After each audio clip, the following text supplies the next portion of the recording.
Bem, há pouco parece que tivemos aqui um problema de rede. Vamos lá recomeçar isto tudo. Edição da Cor do Dinheiro, edição diária do dia... Agora sim, já estamos no ar. Do dia 23 de Fevereiro do ano da graça 2022. Olhe, como sempre, antes de começarmos o programa, eu faço sempre aqui uma série de avisos e também de reminders. O primeiro é para lembrar que o dia D de ontem, com o Rui Ramos e o Miguel Morgado, já está disponível, vale a pena ver.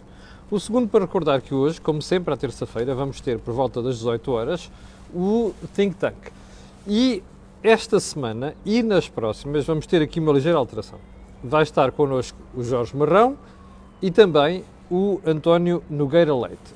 O Joaquim Aguiar vai estar ausente durante algumas semanas.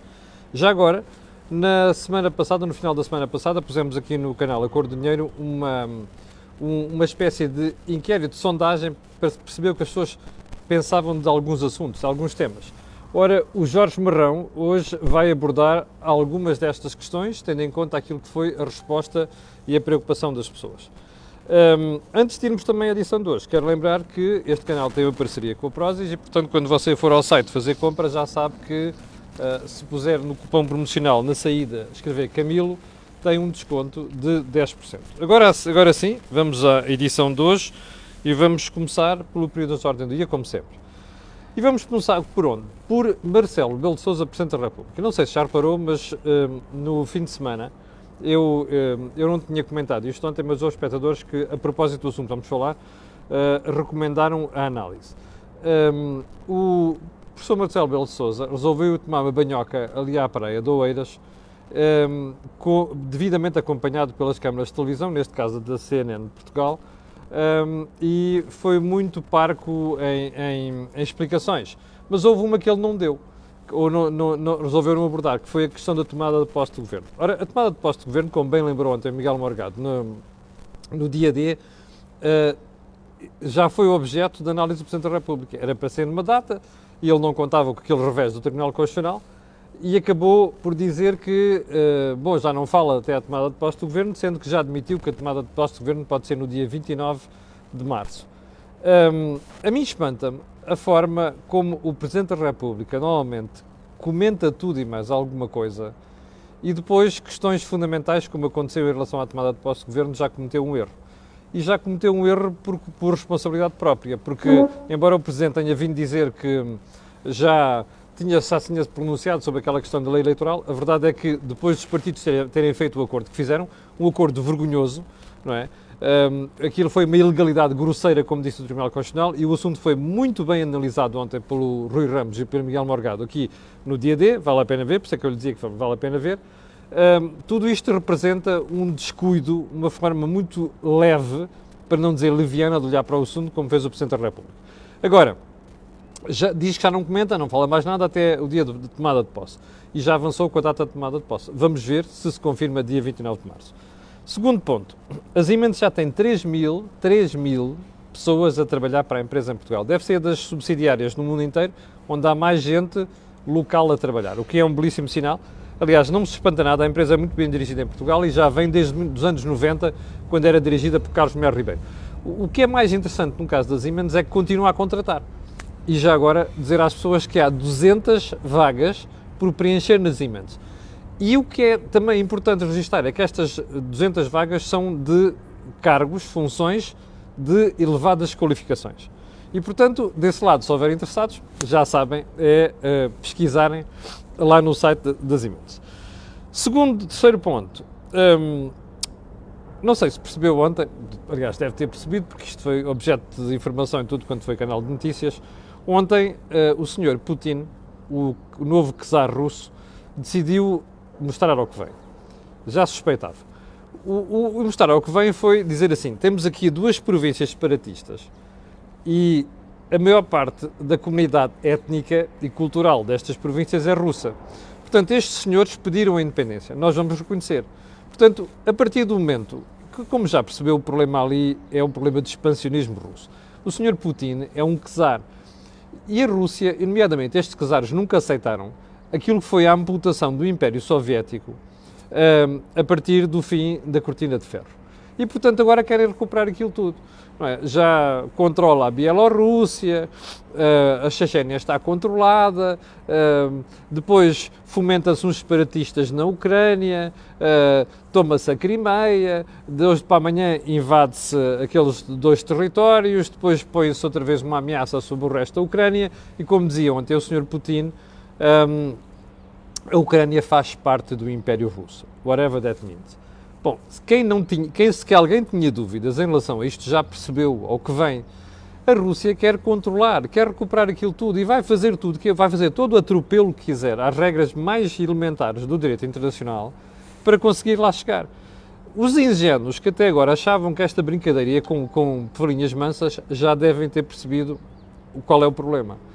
E agora a questão é, o Ocidente deu parte fraca em tanta coisa nos últimos 20 anos, a começar pela questão da Crimeia e esta questão das regiões separatistas na Ucrânia, que agora o outro lado ganhou aso, como se costuma dizer em linguagem popular.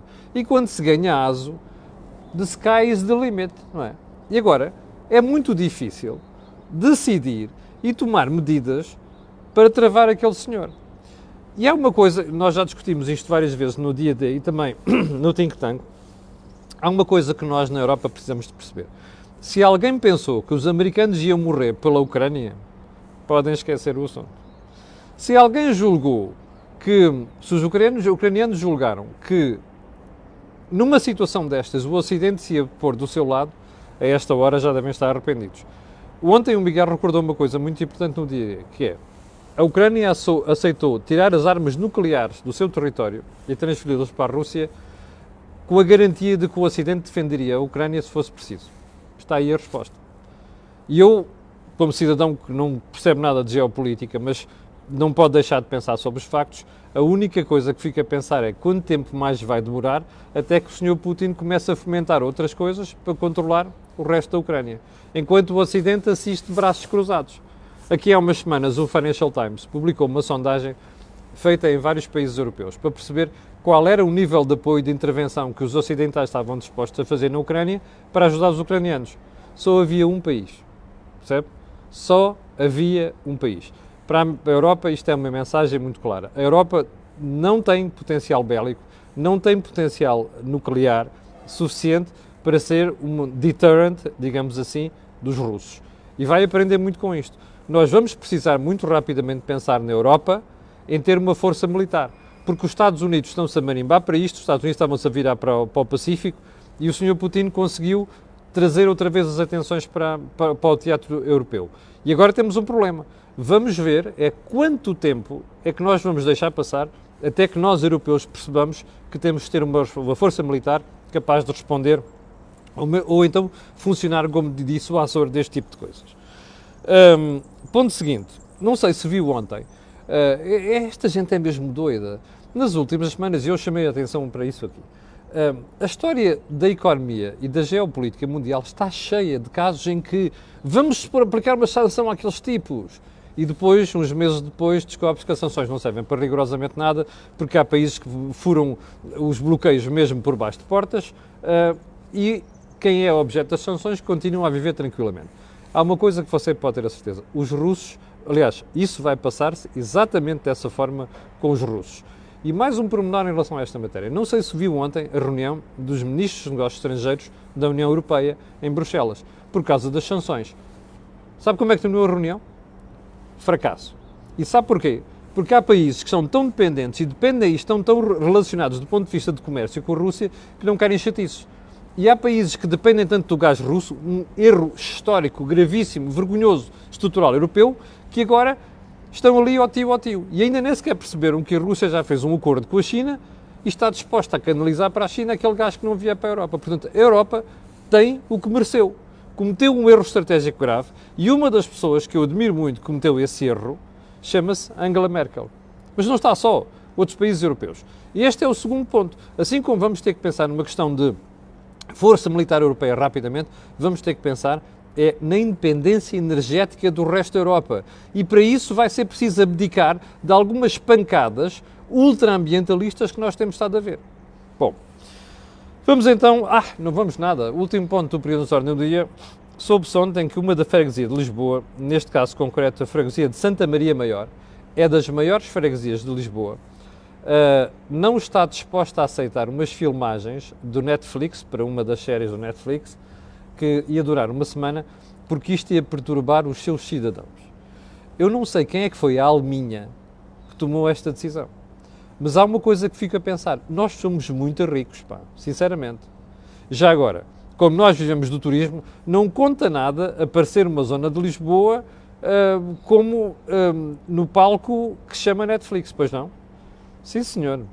É como a história do petróleo. Parámos a exploração de petróleo que há ao largo da costa portuguesa com estas pancadas ultraambientalistas. E depois estamos dependentes do carvão, não é? Da energia produzida do carvão que vem de Espanha. Porreiro, pá. Incoerências destas eu gosto. Bom, vamos lá então aos assuntos importantes de hoje. E o primeiro é a EDP. Ontem estava a ver uma decisão do Fisco e depois parece que houve uma autoridade arbitral que condenou a EDP a pagar 9,3 milhões de euros de impostos IRC que não terá pago em 2005. Então isto é assim, durante 17 anos este assunto andou a arrastar-se entre a autoridade tributária e a EDP. A EDP vendeu um conjunto de ativos no Brasil e a EDP considera que aquela operação gerou menos-valias. Ora, menos-valias é uma perda, contabilisticamente falando. E o que é que isto significou? Que a EDP decidiu abater aquelas menos-valias àquilo que era o resultado que devia ter apresentado. E, portanto, terá pago o imposto inferior a isto. O caso anda-se a arrastar com recursos para aqui, recursos para ali, e agora a autoridade tributária comunicou à EDP que, afinal, tem que pagar estes 9,3 milhões de euros. A primeira coisa que é de espantar, e tanto você como eu deve estar surpreendido, é como é que um caso destes demora 17 anos a decidir. Ou seja, como é que a decisão, que aparentemente parece que ser uma decisão final, embora a EDP já tenha decidido recorrer ao Tribunal Administrativo, ao Supremo Tribunal Administrativo do Sul, do país, esta decisão que aparentemente é definitiva, levou 17 anos a concretizar-se. Esta é a primeira interrogação que nós devemos colocar. Porquê é que um caso leva tanto tempo? Isto é justiça? Consegue servir a justiça assim? Definitivamente não. Porquê é que ele acontece? Bom, e porquê é que acontece agora? Eu não quero acreditar, espero estar enganado, vou lançar aqui uma suspeita, ok? Não é uma suspeita, é uma dúvida. E, portanto, espero estar enganado. Porquê é que esta decisão aparece agora? Bom, eu sei que o caso já se arrastava há vários anos, aos 6, 17 anos, mas porquê é que aparece agora? Eu espero que não seja para compensar uma outra situação. Ou seja, como você sabe, nos últimos meses, a política andou aqui a levantar a dúvida sobre se a EDP devia ter pago o imposto sobre aquela transação das barragens, aqui em Portugal, no continente. E a questão é, a EDP acha que não, alguns partidos, entre os quais o Bloco de Esquerda, que levantaram a questão, acham que sim, e a questão tem estado a arrastar-se no fisco. Isto não há uma decisão conhecida e já passou mais de um ano. Lembra-se disso? Bom, eu não sei se tem de pagar ou não. E como disse o próprio Miguel Stiller, o CEO da empresa, bom, quando as autoridades se pronunciarem, a gente tomará uma decisão. Eu espero que não seja a autoridade tributária a decidir uma coisa destas agora para compensar a maçada política que vai ser para o Governo se chegarem à conclusão que afinal a EDP tem razão na questão das barragens. Percebe? Ou seja, uma questão de troca. Que é para depois o Governo ir fazer aquela figura de dizer assim, não, nós estamos muito atentos, nós obrigamos as empresas a pagar os impostos devidos. Olha, quer ver aquela história da EDP, nós até fomos cobrar um imposto que a EDP não queria pagar há 17 anos. Eu espero que não seja isto, ok? Mas como já vi tanta coisa em Portugal, como dizia o outro, desde que vi um porco andar de bicicleta passei a acreditar em tudo, não é? Em Portugal é exatamente a mesma coisa. Bom, ponto seguinte, Mário Centeno, governador do Banco de Portugal, que ontem foi dar uma aula de economia no ISEG. E a certa altura, Mário Centeno, confrontado com esta questão militar da Rússia e da Ucrânia, terá dito que, bom, várias considerações. Uma dessas considerações foi que, deixe-me ir buscar aqui a informação, aqui está. Uma dessas considerações foi que, bom, o período de taxas de juros baixas já passou. Olá! Vá lá. Primeira questão. Já percebeu porque é que o governador está tão preocupado e anda a pedir aí ao governo para baixar o déficit e correr rapidamente a baixar a dívida pública? Já percebeu?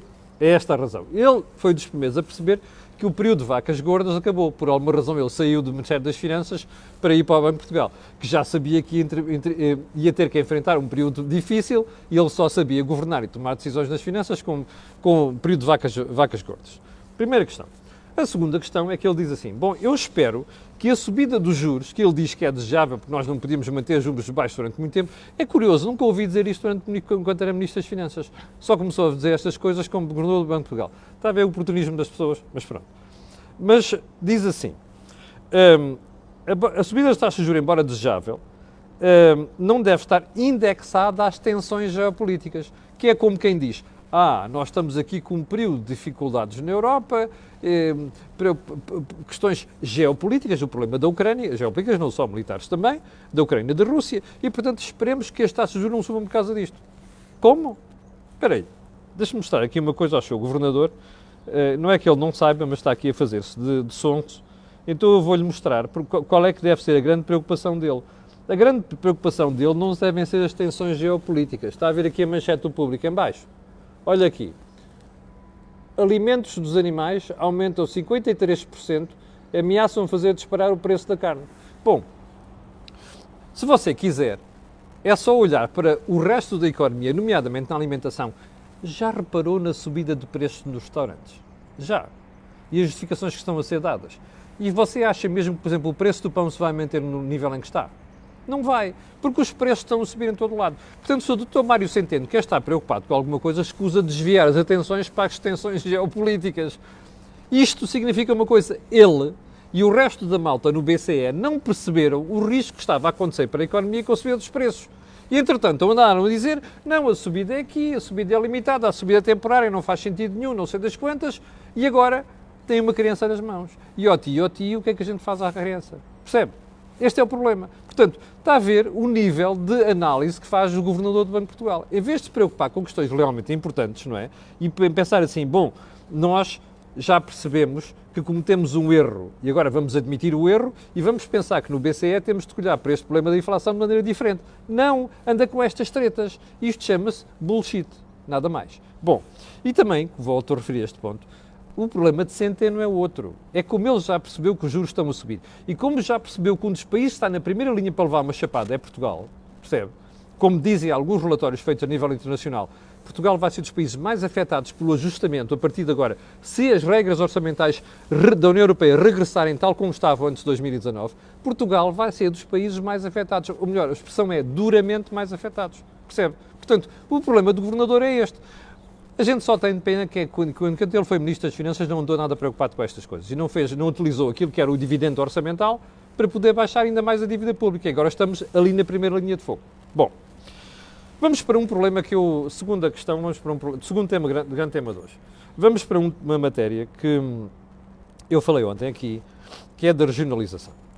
E tem a ver, comecei por falar sobre o Rui Rio, mas não tem apenas a ver com o Rui Rio, porque eu fiz aqui a pergunta que era: o que é que leva o Rui Rio a agarrar-se de tal maneira ao poder, sabendo que já anunciou a sua saída, levou uma tarefa monumental nas eleições e, portanto, a sua estratégia estava errada, ok?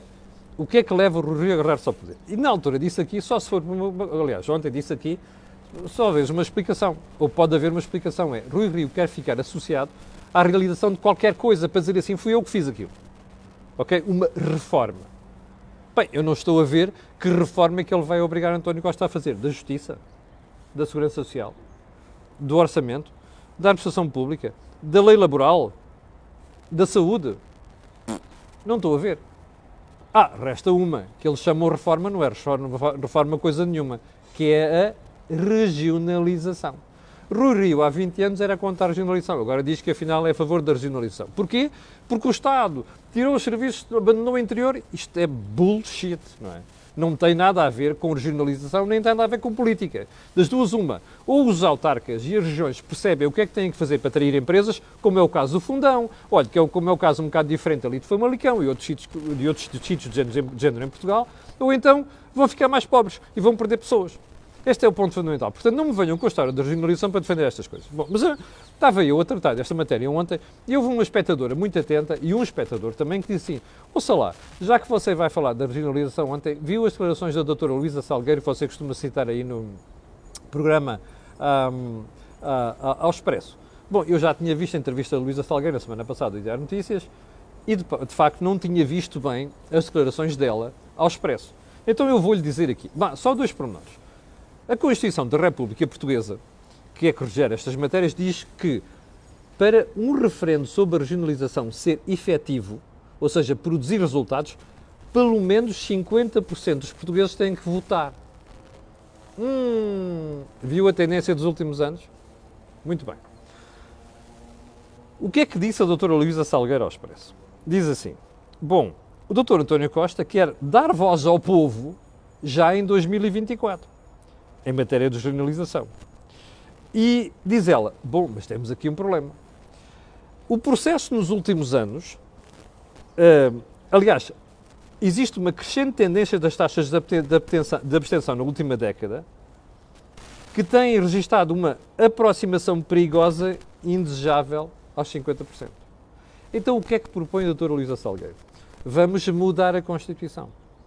Primeiro ponto, ela não chama, porque eu estava a pensar revisão da Constituição, mas ela não diz revisão, ela diz ajuste. E o Expresso realça esta palavra, ajuste. Ajuste. Bom, primeiro ponto, como eu já disse aqui várias vezes, eu gosto da Luísa Salgueiro, conheço-a pessoalmente e, portanto, não tenho nada de pessoal contra ela. Mas politicamente tenho. Porque repara uma coisa, ajuste. Eu, em direito constitucional, não conheço uma palavra ajuste. Conheço uma palavra revisão da Constituição da República Portuguesa. Primeiro ponto. Segundo ponto, espera aí, como a Constituição diz assim, não pode haver referendo que seja vinculativo sem 50% das pessoas terem votado, e como ela receia que 50% das pessoas não vão votar, ela diz assim, então vamos tirar isto da Constituição, é isso? Vamos dizer que o referendo é obrigatório ou é vinculativo, mesmo que 50% das pessoas não votem? Desculpem, isto é como dizer assim, aquele palhaço não consegue acertar na baliza, vamos alargar os postes da baliza, que é para a bola entrar num penalti. Pô, isto não se faz assim. Não se muda as regras a meio do jogo. Isto é um golpe de Estado constitucional, meus senhores. Isto é um golpe de Estado constitucional. E eu acho impressionante como é que o PST não acordou para denunciar isto. Nem o PST, nem o resto da direita, nem o resto do país. Percebe? Isto não é aceitável. Bom, assim como não é aceitável outra questão que a doutora Luísa Salgueiro dá a entender nesta conversa com o Expresso, que é o seguinte. Então, quando formos votar, os portugueses vão ser confrontados com as regiões que nós estamos a propor? Não, não é preciso. Não, os portugueses votam em abstrato. Olha, regionalização. Onde é que começa uma região? Onde é que termina? Isso interessa pouco. Já agora os cargos que vão ser criados. Já agora, outra questão que é, qual é a despesa orçamental com isto tudo? Nada. Não, isto não vai implicar aumento de despesa, porque entanto vai-se acabar outros cargos. Como? Só um pormenor. Você sabe quantas lojas de cidadão existem no país fora? Essas lojas de cidadão dispensaram serviços centrais no Estado. Você viu alguma extensão de cargos nesses serviços centrais do Estado? Isto é bullshit. Mas o que mais me preocupa aqui, além da questão do vamos votar regionalização sem saber quais são as regiões, portanto eu não sei qual é a minha região, aqui na zona de Lisboa, não sei, é isto.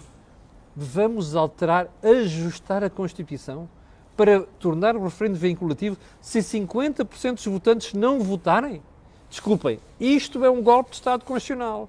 E eu espero que o Dr. Rui Rio, que anda nesta sai, não sei das quantas e não sei quê, não esteja a arrastar os pés por causa desta brincadeira. E isto é intolerável e eu espero bem que os portugueses se mobilizem contra esta pouca vergonha. Isto é um golpe de Estado constitucional. Repito. Bom, e já agora por falar em Rui Rio, eu não consigo perceber realmente o que é que faz Rui Rio continuar ligado ao poder. Repare, nos próximos meses, uma parte da análise está feita ontem no nosso dia D, vá lá ver. Repare, nós vamos discutir o Orçamento de Estado. Nós vamos discutir o Plano de Estabilidade e Crescimento, em abril. O Governo tem que apresentar em abril. Vamos discutir uma mudança da lei eleitoral. Provavelmente vamos discutir uma revisão da Constituição. E Rui Rio quer ficar nisto tudo para quê? Repare, o líder dimissionário, que disse que vai embora, então quer ser ele a determinar aquilo que o partido vai fazer sobre esta matéria? Então o próximo líder do PST vai comer aquilo que o Rui Rio aparecer agora a dizer? Isto não é um nonsense completo. Não faz sentido. Portanto, os militantes do PSD, as distritais, estão muito preocupadas em criar uma data para o Rui Rio se pôr na alheta. Eu espero que se mexam. Porque não, isto não é forma de fazer política. Isto, Rui Rio quer ficar agarrado a uma reforma, não, ele quer ficar agarrado a um desastre que se chama regionalização. Não é aceitável. Já agora vamos diretamente para a frase da semana, porque já estamos a abusar do tempo das pessoas, e a frase da semana vem de François Villeroy de Galhau, que é só o Presidente do Banco de França e também membro do Conselho de Governadores do BCE, do Banco Central Europeu. Neste momento, não vale a pena discutir a data da subida das taxas de juros. Tem toda a razão. O problema aqui não é uma questão de datas. O problema aqui é perceber, elas estão a subir. É inevitável. Vão subir ainda mais. Portanto, nós precisamos de parar os países da União Europeia para esta subida. Percebe? É apenas isto. Mais nada. Bom, chegamos ao final do programa de hoje. Há pouco tínhamos quase 8 mil pessoas em direto. Quero agradecer a estas pessoas e outras. E quero pedir aquilo que peço sempre, que é colocarem um gosto e fazerem partida nas redes sociais. Já percebeu porquê? Aquilo que houve aqui não houve em mais sítio nenhum. Obrigado, até logo às 18 horas que eu tenho e com você e eu, até amanhã às 8 da manhã. Com licença.